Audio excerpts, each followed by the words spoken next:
a la clase del día 12 de enero del año 2021, clase de octavo semestre de arquitectura. Prácticamente es la materia de economía urbana. Y en el día de hoy vamos a continuar viendo cuáles son los elementos que integran nuestro plan de estudio, además de los temas teóricos que nos interesan ver como parte de una economía urbana bien aplicada. Recordemos que para gastar somos buenos, pero para planear somos muy malos. Entonces, vamos a hacer uso de nuestra planeación que tenemos al principio. Voy a compartir con ustedes esta planeación.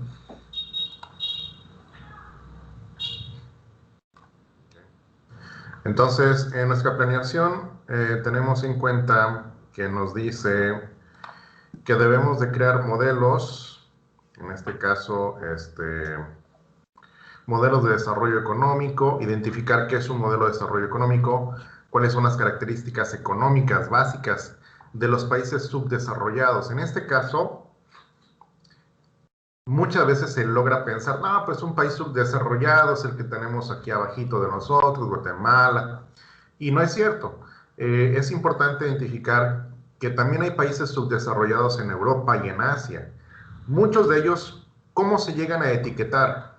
Tenemos que etiquetarlos de alguna manera, no solamente por la cultura, que el idioma, la forma de vivir, sino tenemos que tener otros elementos urbanos que digamos, oye, es que no tiene aeropuerto.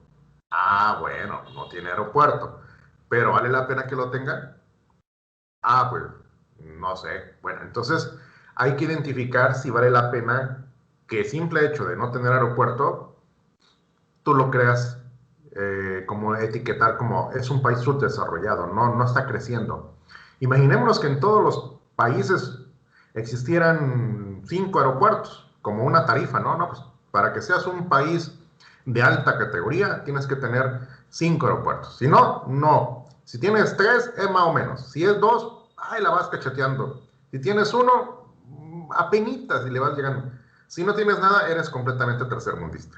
O sea, estaría muy difícil que prácticamente esta fuera una tabla en la cual pudiésemos etiquetar a todos los países. Eso no es una forma tan fácil de hacerlo.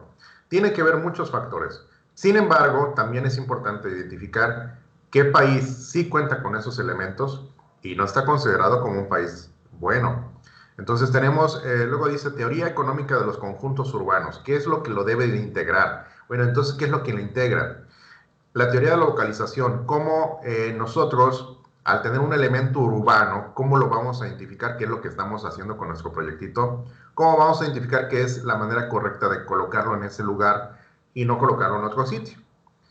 Función del transporte como insumo relacionado a nuestro proyecto, cómo vamos a identificar que ese medio de transporte realmente es lo necesario. Digo, el ser humano solamente le falta flotar, por así decirlo, pero tenemos que, incluso si flotáramos, tuviéramos que identificar, es un medio de transporte que funcione, que realmente nos ayude.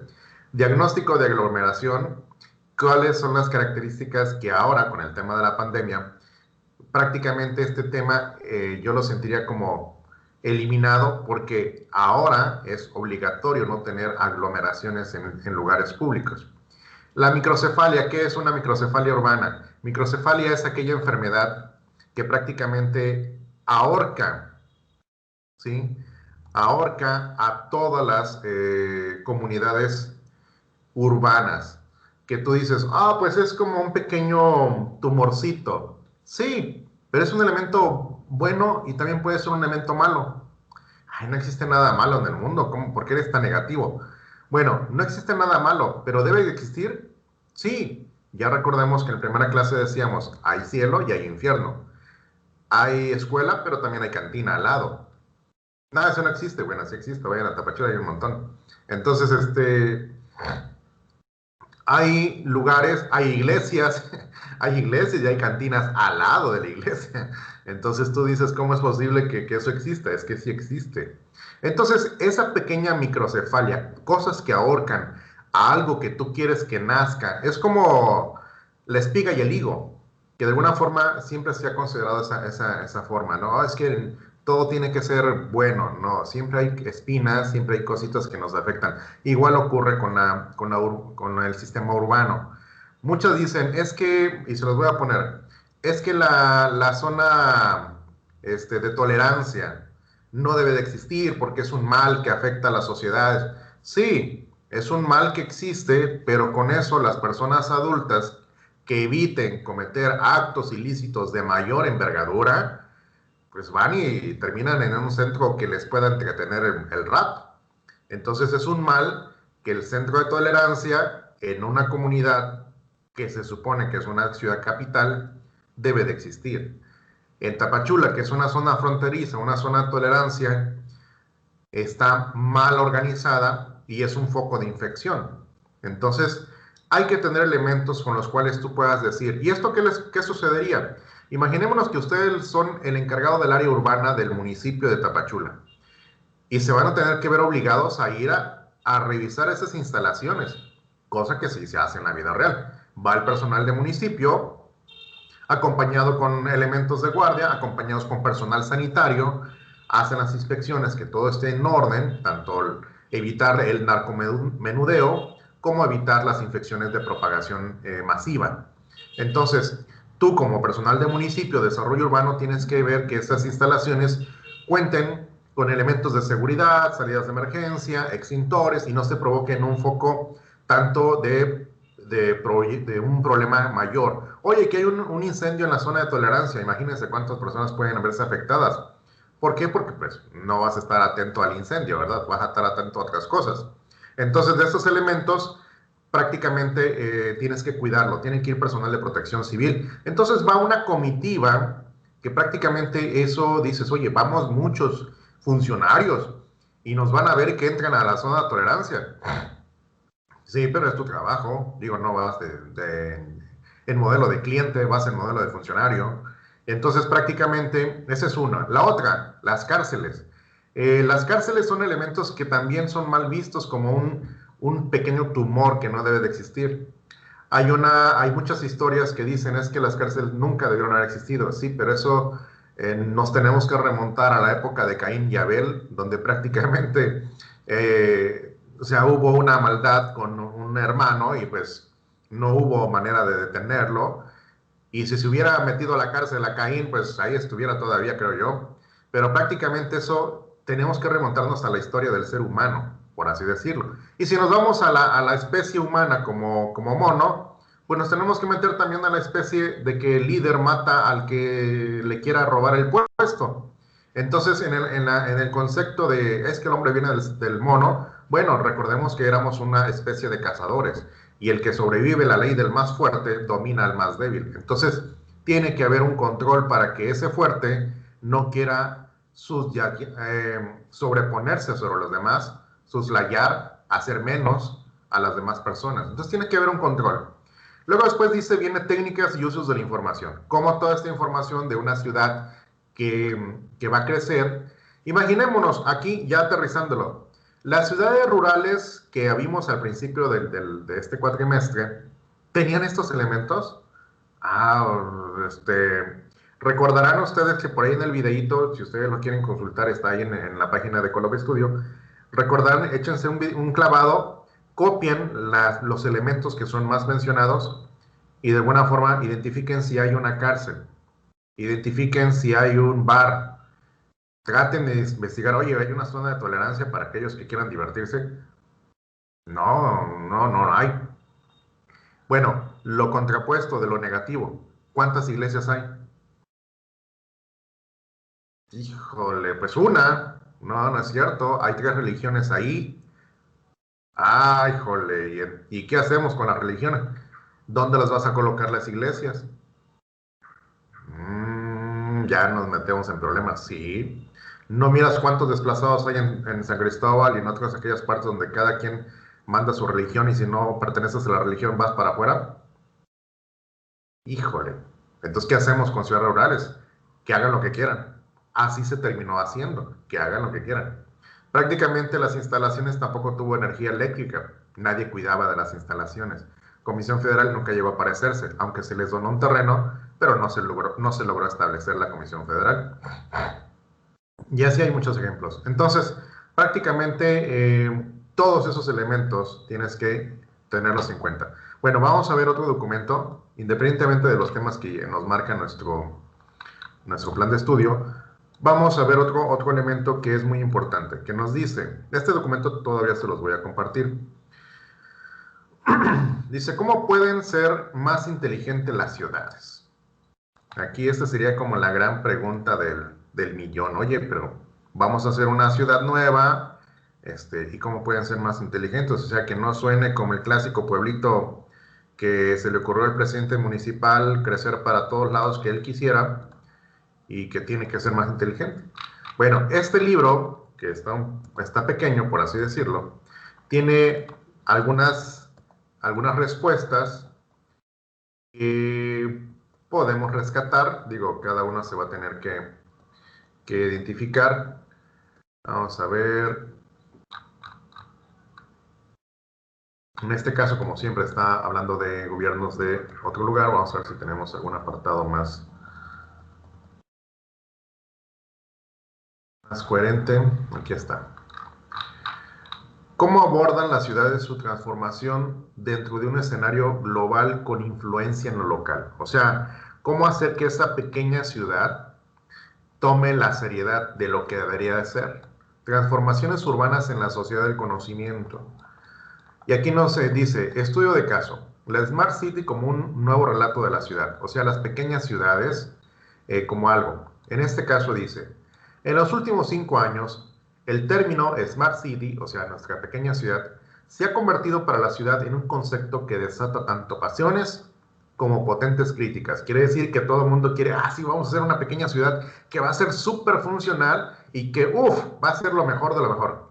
Bueno, más allá de las referencias académicas, la fuerte adopción por parte de las instituciones locales y la generación de un mercado comercial y profesional merece la atención como para desarrollar un estudio de caso como el que aquí se presenta. La ciudad de Barcelona es uno de los múltiples referentes mundiales de la Smart City, como lo demuestra en el cuarto lugar de City Index 2015. Esta posición es resultado de la acción del gobierno local. Recuerden esto.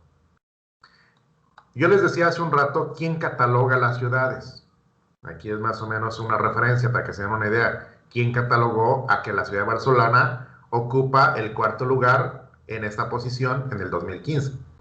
Esta posición es el resultado de la acción del gobierno local en la legislatura municipal de Javier Trivias, que este fue el presidente, el alcalde, porque así se le llama en España. La visibilidad internacional que el Congreso de Smart City Expo World Congress le proporciona, así como los premios y reconocimientos internacionales de capitalidad europea, de la innovación eCapital, Comisión Europea, o del Major Challenge Grants Prize, Bloomberg Philanthropics, esos son los organismos que califican a esta ciudad. Dicho lo anterior, pensar que la ciudad de Barcelona partía desde cero para posicionarse como ciudad Smart City y desarrollar tal reconocimiento internacional en tan solo 4 años es sencillamente inverosímil, o sea, no es creíble. ¿Cómo que en 4 años lograste todo? ¿Qué quiere decir? Imaginémonos que nuestra pequeña ciudad que estamos diseñando, que en 4 años ya funcione perfectamente, desde que se empezó a colocar la primera piedra, se hicieron las banquetitas, se puso el jardincito, se hicieron los edificios, se pobló, se llenó de gente, todo el mundo agarró el patín de lo que tenía que hacer y en 4 años ya está funcionando. Existen estrategias y proyectos que desarrollan transformaciones urbanas durante la década previa, quiere decir durante 10 años previos, como es el caso del Plan 22 Barcelona, que abre la oportunidad de posicionar a la ciudadanía como Smart City y participar de grandes programas europeos de innovación y así atraer inversiones del mercado global. Recordemos que mucha de la infraestructura tiene que ser innovadora para que perdure a lo largo del tiempo.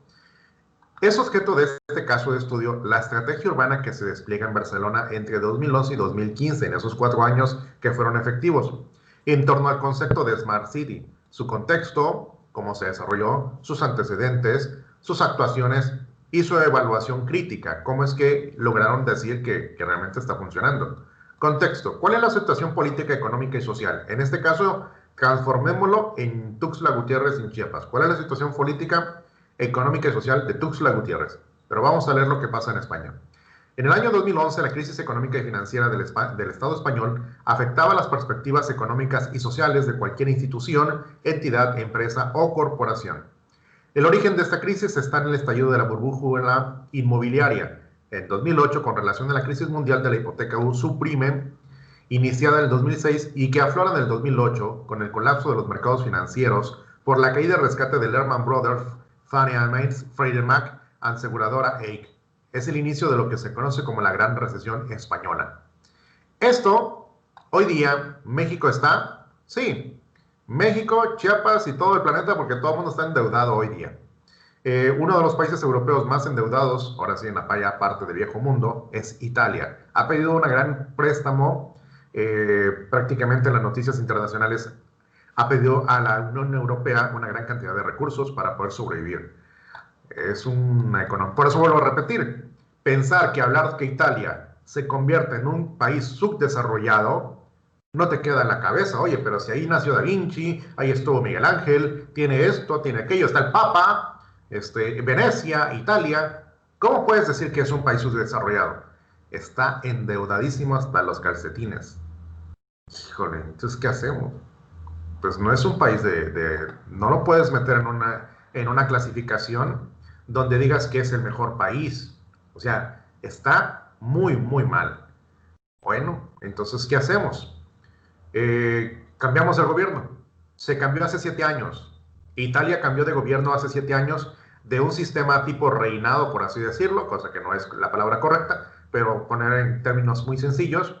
Y hace como 7 años Italia cuenta ya con un presidente, de los cuales no está ayudando mucho, porque prácticamente es un presidente que fue puesto de una manera inmediata y que no está solucionando nada. Entonces, esto es un problema económico muy fuerte. A eso se acarrea la pandemia, a eso se acarrea la pandemia. Hoy día la sociedad europea está pasando una crisis muy fuerte porque recordemos que también la tasa de mortalidad en Italia es muy fuerte. ¿Por qué razón? Porque la sociedad que habita Italia tiene una tasa de natalidad muy baja y además los varones, su estatus de vida es estar solteros hasta los 40, 45 años. Es una costumbre. Entonces, ¿qué sucede con los jóvenes que lograron casarse y tener familia a los 20, 30 años? Pues ellos tienen a alguien que los cuide durante la etapa de enfermedad de la pandemia. Personas que estaban esperando su princesa, su doncella a los 35, 40 años y logran infectarse del virus, no hay persona que los cuide. Entonces esas personas llegan a fallecer. Estamos hablando de que de 40 ya es una etapa muy difícil. Si alguien se muere de 40 en adelante, estará solo. Oye, pero eso es triste. Es que es la cultura que está en Italia. Por eso su tasa de mortalidad es muy alta. No porque no tenga medicamentos, bueno, que tampoco los tienen, pero tiene una costumbre donde el ser humano vive solo, se desarrolla solo y a ellos no les preocupa casarse. Es más, hoy día las personas en Italia no se preocupan casarse porque han descubierto que el casarse era un negocio por parte de la iglesia. Entonces, tú ahorita si preguntas a los italianos, oye, ¿te quieres casar? No, hombre, ni loco. Es pagarle a la iglesia. Y la iglesia es una empresa fabricada en Italia. Esa es la costumbre, esa es la forma de pensar. Todo esto se los comento no porque lo estoy inventando, ni porque lo vi en Netflix, sino porque mis amigos en Italia, mis alumnos en Italia, es lo que me comentan y son jóvenes como ustedes. Habrá la oportunidad que en algún momento dado yo invite a uno de ellos y puedan preguntarle a ustedes cuestiones de arquitectura, cuestiones de otra cosa, y eso sería de hecho tengo planeado hacer ese tipo de actividad, que de alguna manera nos podamos reunir todos, ustedes conozcan a alguna persona de aquel continente, claro que hable español, y que les comparta su experiencia y sus vivencias de aquel mundo. Tengo jóvenes de arquitectura de Francia que prácticamente ellos tienen muchos deseos de venir a México y pues aprender más del idioma español y conocer la cultura de México. De igual manera, a esta persona que conozco de Italia, bueno, que son como 2 o 3 personas de Italia, es la misma opinión. Voy a visitar México algún día. De hecho, tenía planeado ir el año pasado, pero pues prácticamente la pandemia hizo todo esto muy difícil. Todo esto, jóvenes, ¿qué pasa? El mundo tiene características que tenemos que entender. Todo esto suena muy teórico. Oiga, arquitecto, este rollo de misa nos va a servir de algo. Es antecedente, solamente es un antecedente donde ya ahorita vimos quién es el que cataloga cómo una ciudad crece o no crece. Espero hayan puesto atención quién fue el organismo que lo hace. Y además, en dónde más se va viendo el antecedente. En este caso vamos a ir viendo que hay algunos congresos a nivel mundial donde dicen, oye, tienes razón, Chiapas está creciendo, tiene esto, ya tiene aquello, ya está en la mira del huracán y quiere decir que ya tiene elementos para poder llamarse en vías de desarrollo. Este libro se los voy a mandar, les voy a pedir que lean a partir de la página, bueno, del apartado que estábamos viendo, en la página 28, eso sí ya les queda como actividad, para el día de mañana tener tema de plática, página 28 del PDF. Vamos a ver, para que no me la pase yo leyendo toda la clase, lo leen ustedes por favor, mañana 28, ya con esa parte teórica de cómo ellos analizaron el concepto de Barcelona y cómo en 4 años, jóvenes, en 4 años, lograron que esa ciudad pequeña pudiese crecer. Estoy viendo, bueno, aquí ingredientes.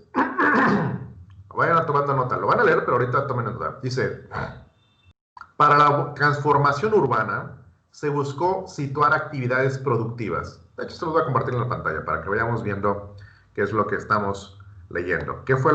¿Cuál fue su receta de ellos? Dice, para la transformación urbana se buscó situar actividades productivas, innovadoras, que vinculasen conocimiento, campos universitarios y centros de investigación, con economía, también empresas, conformando con el tiempo los siguientes clústeres, o sea, los siguientes nichos. ¿Qué sucede? Si nuestra ciudad puede ser un campo de investigación para estudiantes de arquitectura, van a estar visitando nuestra microciudad. Si van a haber centros de investigación, oye, ¿cómo hiciste crecer, no sé, el repollo tan rápido? ¿Cómo le haces? Si se supone que es una microcidad que no va a estar invadiendo a nadie más. Y las empresas, oye, ¿cómo hiciste que tuvieras un material tan resistente? O sea, todo eso, que nuestro pequeño proyecto sea algo así. Y dice, utilizamos el pequeño clúster o el pequeño paquete llamado media, que está integrado con un plan determinado propio dentro del plan Barcelona 22, cuenta con el campus media de la Universidad Pompeu Fabra, el equipamiento de la empresa Mediatic, el grupo MediaPro y RBA y la sede de comunicaciones del mercado de telecomunicaciones, el Consejo Audiovisual de Cataluña y Radio Nacional de España. Entonces, involucraron a varias personas para poder tener parte que es considerado el paquete de medios de comunicación. Las TIC, ¿qué son las TIC? Las tecnologías de inteligencia, por así decirlo. El proyecto Mediatic, el proyecto de inversión en Barcelona 22, Living Lab, que es una empresa, y los proyectos europeos. En 2014, el Mobile World Congress ha trasladado su sede de operaciones al Mediatic. Imagínense, ya tenemos esta empresa que está aquí funcionando. Tecnologías médicas. Cuenta con el paquete científico de Barcelona, con el Parque Científico de Barcelona, el Parque de Investigación Biomédica de Barcelona, y con empresas Aventis, Telemedicine, Novartis, Campo, Banco de Sangre y Tejidos. Todos ellos están interesados en estar en la microciudad. El de energía, el de diseño, todos ellos están interesados en estar en esta microciudad. Ahora, ¿qué pasó con la información? Durante los años que van del 2000 al 2010, y según los datos del propio seguimiento del plan, se renueva el 70% de las áreas industriales de población en el área de actuación e influencia del plan. O sea, 70% se está logrando restablecer todo. Se va desechando, se va deteriorando y se va regresando. O sea, la ciudad está logrando ese 70% de efectividad. Esto se realiza mediante 141 planes de mejora urbana con más de 3 millones de metros cuadrados de techo a disposición. Esto, jóvenes, 141 planes de mejora urbana. Eso es lo que quiero que logren entender. Oiga, entonces no es solo un plan que podamos utilizar para que la ciudad sea bonita. No, hay 141 planes de mejora urbana. ¿Y eso qué incluye? Incluye desde el hecho de que cómo se va a barrer, cómo se va a desechar los elementos orgánicos de las hojas, cómo se va a recoger la basura, o sea, todo tiene que estar adentro funcionando como una pequeña ciudad. Y si un elemento falla, viene otro plan de desarrollo. Entonces, de los que han concedido casi 700,000 metros cuadrados para actividad productiva, este dato, jóvenes, es muy importante. Ustedes, para el día de mañana, ya me deben de tener más o menos una idea cuánto representa 700,000 metros cuadrados de 3 millones cuadrados de techo de todo el terreno. Entonces, 3 millones de metros cuadrados era la cantidad del 100%. 700,000, ¿cuánto representa? Se instalan en el área de actuación e influencia en esos 10 años 4,500 empresas. Recordemos que esto es una ciudad más grande. Con 56,000 trabajadores, todos los habitantes de esa microciudad estaban teniendo una actividad laboral, cada uno en su, como colmena de trabajo, cada quien en su cada chango su mecate, para un total de 7,000 empresas dentro de la misma microciudad, con 90,000 trabajadores, en este caso estas 7,000 empresas con 90,000 y los 4,500 con 56,000. El objetivo fijado a largo plazo sería incrementar a 100,000 y 130,000 los trabajadores de los sectores, aquí están los sectores que ya dijimos hace un rato, y pasar de un 4% al 15% de la actividad económica de la ciudad. Esta es la meta. Dice, el planeamiento, la normativa y regulaciones del Plan Barcelona 22 sigue activo con las modificaciones pertinentes realizadas, las transformaciones urbanas planteadas. Espérenme un tantito, está pasando un carro.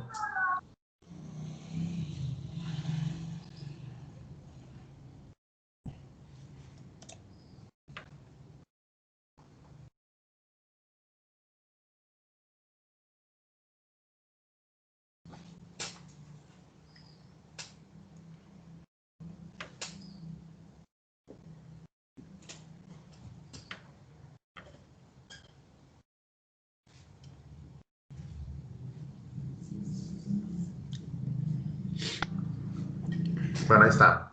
Muy bien, entonces, con esto teniendo en cuenta, prácticamente nos está diciendo, ¿sabes qué? ¿Vas a hacer una microcidad? Sí, hay que tener estos elementos. Esos son los ingredientes, no lo vayas a olvidar. Ok. ¿En qué tiempo lo vas a recuperar? No sé, ¿cómo que no sabes? Tienes que tener un plano de mejora urbana constante. Y tienes, ¿cuáles van a ser las empresas que van a estar ahí? ¿Va a haber empresas? Van a haber empresas, si no la actividad económica va a morir. Pero es que apenas van a ser, sí, van a ser, pero tienes que identificar cuáles son las empresas que recolectan basura. Imagínate, estamos hablando de desechos como todo lo que consumimos en una casa. Punto número uno, todo lo que consumimos en una casa. Desde pañales hasta todo lo que ustedes saquen. Punto número dos, ¿dónde se va a incinerar o dónde se va a conservar o dónde se va a almacenar? Híjole. Número dos y más importante, residuos peligrosos. ¿Y eso qué tiene que ver? Se supone que vas a tener un hospital y se supone que sale sangre, salen material orgánico, la placenta. Imagínate que a alguien le cortan una pierna. ¿Dónde vas a tirar esa pierna? No la vas a tirar ahí en la calle, ni en el basurero. Y eso existe en la vida real. O sea, todos los hospitales, porque también doy la maestría en diseño médico hospitalario, y a los jóvenes que estudian esa maestría conmigo, es la primera pregunta que les hago. ¿Qué empresas son las que recogen el material que es peligroso, que es orgánico y que son materiales residuos peligrosos en un hospital? Y nadie o muy pocos, mejor dicho, porque sí, sí, dos o tres me han respondido bien. Me dicen, es que hay una empresa que pasa cada semana recogiendo todo lo que son elementos orgánicos, piernas, brazos, huesos, todo lo que encontremos, y agujas y todo eso, y se va con ellos. Ok, es cada semana. Tienen que tener un lugar donde se almacena, dentro del hospital. Sí, un área de congelación. Ok. ¿Y cómo funciona el área de congelación? O sea, todo esto se los pregunto a jóvenes médicos y enfermeros que están haciendo una maestría en diseño médico hospitalario. Y es como dijeran, ¿qué tenemos que ver con el diseño? Pues tienen que ver con la conservación del elemento para que no se eche a perder. Imagínense que todas las piernas y brazos y todo lo que esté de materia orgánica lo meten al congelador, se va la luz. Imagínense cómo va a oler de bonito el hospital. El hospital. Entonces, no, esa área no puede quedarse sin refrigeración. Solución, y estimado, aquí entran los arquitectos. ¿Qué proponen ustedes para un área de congelación en un hospital si se va la luz?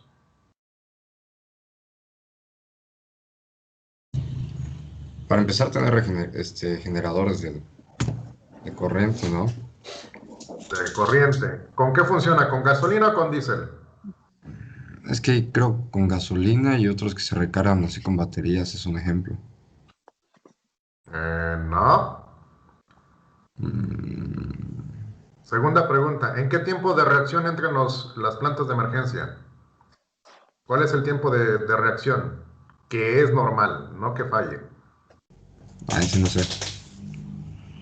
Bueno, pues imagínense, este tipo de preguntas se las hago a los que estudian la maestría en diseño médico hospitalario y esta pregunta debe ser respondida por ustedes porque son los especialistas como arquitectos. Entonces hay que ir teniendo en cuenta, Arqui, pero me está pidiendo que tenga una clínica en mi microciudad. Sí, una clínica. Vamos a tener vacunas para el sarampión. No podemos hacer que el refrigerador donde están las vacunas se vaya la luz. Ah, bueno, entonces sí tengo que tener una planta de emergencia en mi clínica. A fuercitas, dijo Batman. Entonces, prácticamente ya estamos pensando, aquí mi microcidad ya no es una microcidad, es una microcidad. Claro está que la planta de emergencia para el refrigerador de donde están las vacunas no va a ser uno tamaño de una habitación. Tenemos que buscar un generador de luz, en este caso, como decía el arquitecto, ver si va a ser recargable. Hay generadores sí, yo tenía uno en la oficina recargable, pero su vida larga era muy corta, pensando en unas 4 o 5 horas. Ejemplo, hoy día, las computadoras tienen un no break, tienen un respaldo, se va la luz, queda el no break activado y funciona durante 1 o 2 horas, dependiendo de lo que tengan conectado. Entonces, más o menos así funciona el eléctrico. En el cuestión de la gasolina, no es muy efectiva la gasolina porque se consume muy rápido. Entonces, no, si ustedes consideran que alguien les diga, te voy a vender un generador de gasolina, mejor venden uno de diésel. Ese dura mucho, 3 veces más, exactamente. Entonces, el generador tiene que ser de combustible diésel. Si hay de gasolina, excelente, pero no me va a funcionar. No me va a, es más, a la media hora ya acabó la gasolina. No me sacó de ningún apuro. Entonces, tengo que tener de diésel. ¿Cuánto? La capacidad que requiera. 10,000, 20,000, 30,000 watts, lo que ustedes consideren. Tiempo de reacción, máximo 10 segundos. Y 10 segundos ya es mucho tiempo. ¡Wow! Yo he estado cuando se ha ido la luz en Walmart, como 3 veces he estado. Y de repente, yo cuando estoy ahí parado y veo que se va toda la luz, empiezo a contar. 1, 2, 3, 4, 5, ¡pum! Entra la luz. Y mi esposa me dice, ¿por qué estás contando? Tengo que esperar que si las plantas de emergencia de Walmart funcionan bien. Y así, las 2 o 3 ocasiones que me ha tocado, 1, 2, 3, 4, 5, 6, ¡pum! Entra la luz. Dije, sí está funcionando bien. O sea, si yo fuera el gerente de mantenimiento, eso es lo que yo haría en Walmart, checar que entre bien. Plantas de emergencia en Torre Chiapas, ya cambiemos de edificio. Y que Torre Chiapas va a ser como algo que vamos a tener en nuestra microciudad. Torre Chiapas tiene 3 plantas de emergencia por cada nivel, porque la torre está dividida por varios sectores.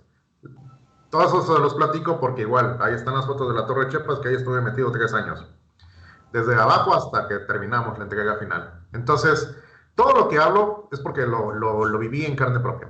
Tres plantas de emergencia que funcionan con diésel y que prácticamente todas ellas tienen que responder en esos 10 mismos segundos.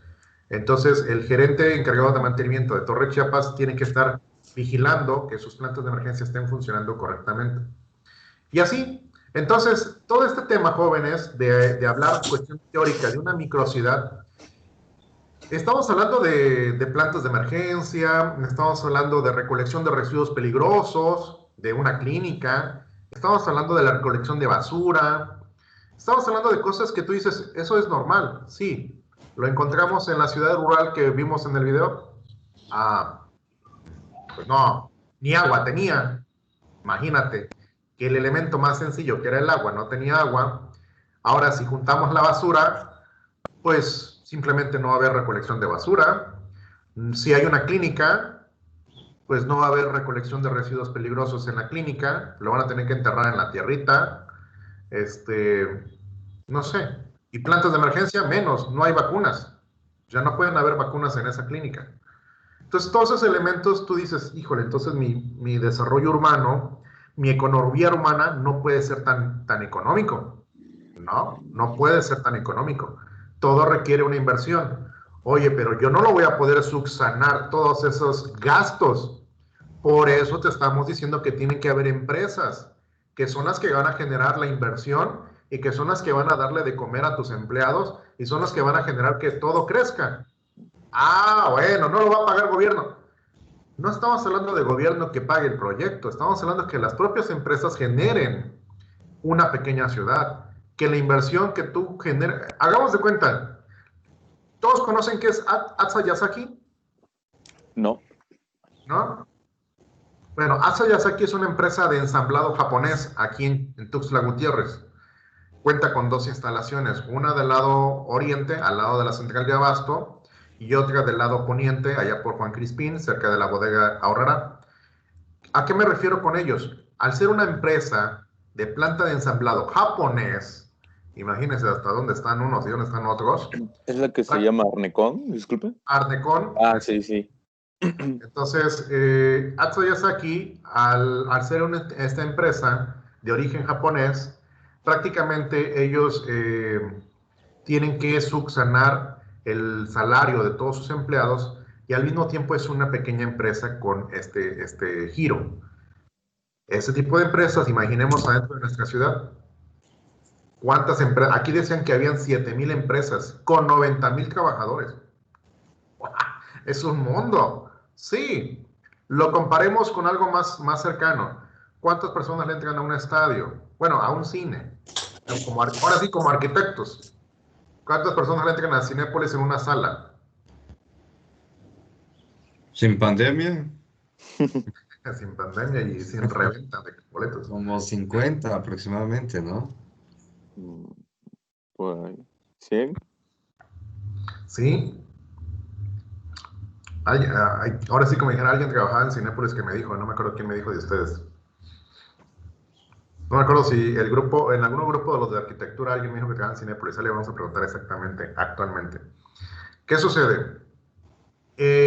Imaginémonos esa cantidad de salas multiplicadas por todas las empresas.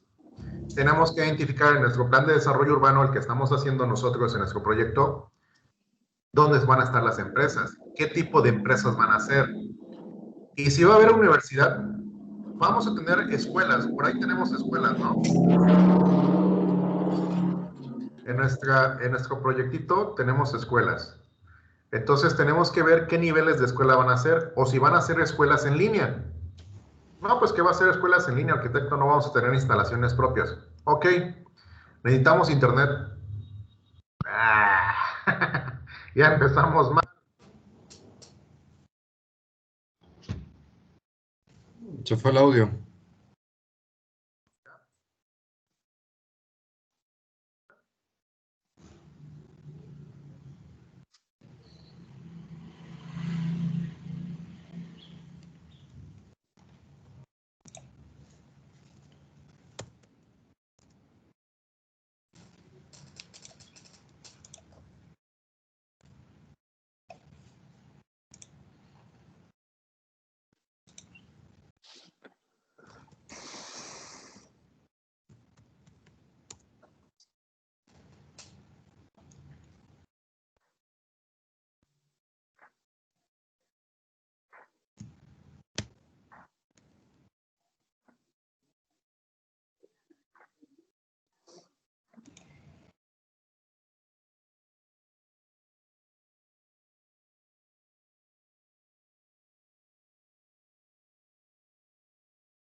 Prácticamente ya se fue el audio.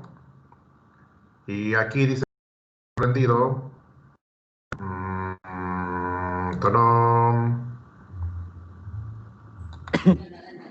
Ya no. Creo que ya quedó. ¿Ya?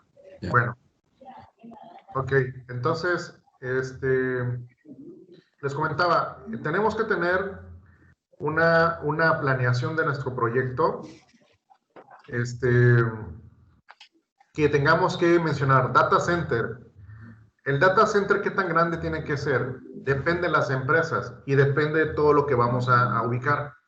Ahora, este data center, quiero que en su diseño para el día de mañana ya me empiecen a decir, arquitecto, ya mis escuelas van a ser en línea, toda la microcidad va a ser en línea, la compra, venta de productos, las empresas, el monitoreo de cámaras de seguridad, todo ya algo que el monitoreo de las calles, la seguridad. Imaginémonos C4, todos saben que es C4, ¿no? Que son el sector de la policía que tiene las cámaras de seguridad donde se ve toda la seguridad de las calles. ¿Necesitamos tener seguridad? Sí, tenemos que tener un orden, una policía que tenga cámaras. ¿Dónde está su data center? ¿Que puede ser un solo data center? Sí, pero ¿dónde lo vamos a colocar nosotros? Híjole, me está pidiendo demasiado cosas que pensar. Pero estamos haciendo una microciudad, no una ciudad rural de 50,000 habitantes. Y además, aquí viene el último tema para mañana: identificar cuántas personas, mínimo, porque sería la parte mínima, cuántas personas entran en ese lugar. ¿Vale? ¿Esto a qué viene a colación? Se los voy a poner como ejemplo y en la vida real. Andrés Manuel, hace el año pasado, les dijo a los fifís, como él les llama, a las personas que lo quieren sacar: si ustedes me reúnen más de 150,000 personas en la plaza del Zócalo, me voy mañana mismo, al día siguiente. Es más, no me despido. Esas fueron sus palabras, ya están en los videos. ¿Qué quiere decir con esto? Como ejercicio, ustedes lo van a hacer en su terreno, independientemente que al final lo tengamos que hacer también en la plaza del Zócalo. Que eso mañana lo vamos a compararlo. ¿Cómo supo Andrés Manuel si entraban 150,000 personas en la plaza del Zócalo? Y cómo él pudo tener esa información y decir: si logran tener 150,000 personas en la plaza del Zócalo, yo me voy mañana mismo. Y hay que ver si tenía la razón o solamente fue una ocurrencia. Entonces, a raíz de todo esto, mañana yo espero que ustedes me den la respuesta: cuántas personas entran en su terreno y cuántas personas entran en el Zócalo. Y que me digan cómo descubrieron el método. ¿Sale? Como arquitectos lo deben de saber, y eso es algo muy importante. No es rollo mareador nada más. Bueno, jóvenes, les agradezco mucho y pues espero que mañana ya tengamos estas cosas. Cantidad de personas, data center, ¿dónde queda? Y las empresas. Oiga, ¿cómo vamos a reactivar la economía? La basura, todo esto, los ciclos de vida. Ya vamos pensando en los ciclos de vida, independientemente del diseño arquitectónico, que eso está sobrando. En este caso es ciclo de vida en una microcidad. Les voy a mandar el documento, leen el documento también. O sea, hay varias cositas que tenemos que hacer mañana. Bueno, jóvenes, gracias y nos estamos viendo. Chao.